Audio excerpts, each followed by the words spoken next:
Are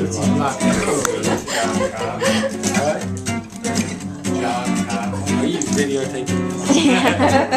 I'm not going to be on YouTube. Probably. This is a song I wrote about getting my truck stolen. This is Wayne and Paul. I was actually going to see. There's Sam's mom there. I'm Sam's entertainment.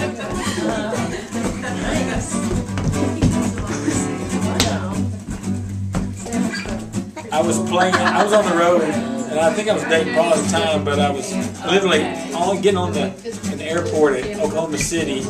My dad called me and said, "You know where your truck is?" And I was like, "I hope it's in Nashville." And he said, "No, they found it in Tracy City, Tennessee, which is up in Mont Eagles. Somebody stole my truck while I was gone because I'm out for 8 weeks. So I got it back, thank goodness. But it inspired a song." This right now when this happened? No, that's when we were dating. Just like now. Right now. I already did it.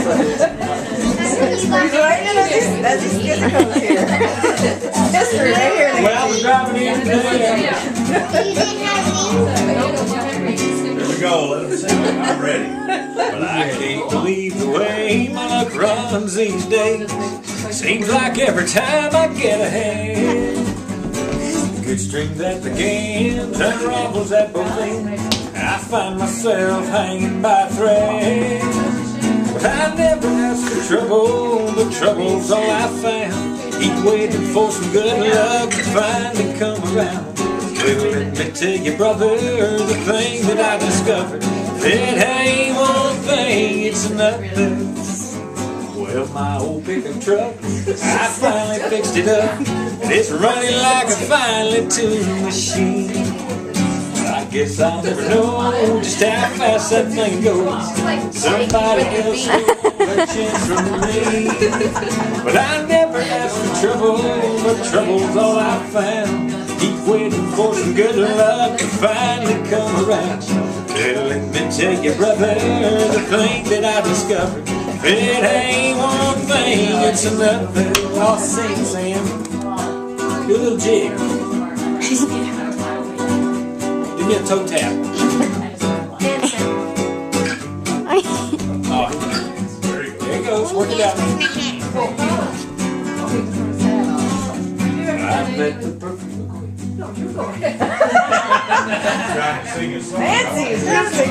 Well, I'll do the last one. I want to do the last part. After I wrote that song, before I got signed with Warner Brothers, I met the president of Dr. Pepper. He really liked what I did. He was like, "Well, write me a Dr. Pepper song." I was like, "Okay." I wrote him two.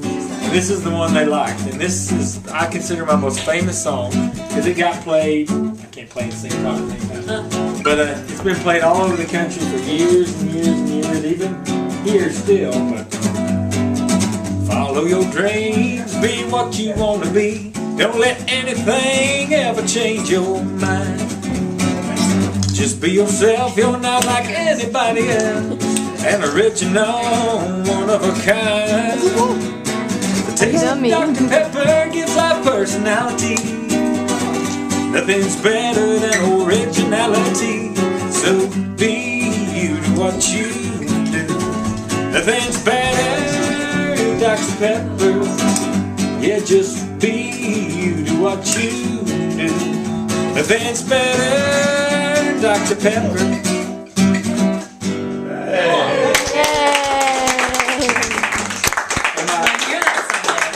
And my favorite story about that, I was on a radio tour when I was on Warner Brothers, and we were down in Texas, actually, and Paula came with me.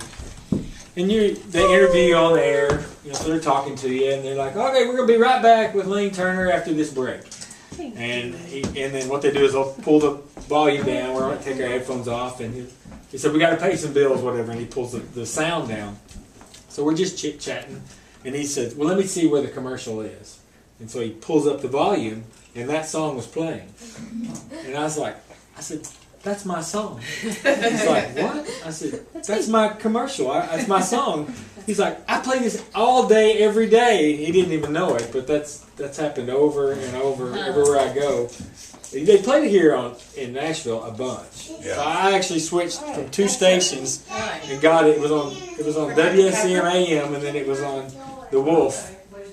Cool. Changed, went off, and I thought, oh, that's cool to hear. I clicked over the station, it was playing on the other one. I was like, but no one ever knew it was me. I didn't know it was until today, but I've heard it. Yeah, they played it all over. We heard that, didn't we, Madeline? We went, Lane was at the, what, I always call it the wrong one. What were you, when we went down to see him? Oh, the JC Star. No, Hard the- Rock? No, Hard Rock. Yeah. They came out to Oh, check y'all it came to Hard Rock. Yeah, and I thought it was a joke, but Paula said, no. So when you write a song like that, you sell the rights to. With that particular deal, it's like they call it a work for hire thing. I mean, we didn't originally do that to be like a big national thing. It wasn't like if I was to do a national spot and write the song and it be for a national spot, that would be a totally different thing. Money would be a little different issue. If Reba McEntire does a spot, she's going to get paid good if she writes it, which she doesn't do. But this was done. He was like, write me a couple songs. Come back. Let's just see what happens, you know. And he really liked me, so I did. And they kind of started it out around here, and then it got picked up and went on. But I'd already signed the contract. I think I made $800. So No, Dr. Pepper, nothing? I did get cases of Dr. Pepper. Pretty cheap for Dr. Pepper, though, really. Well, yeah, it was really Wow. exactly, well, and it wasn't intended to go national. That was the deal.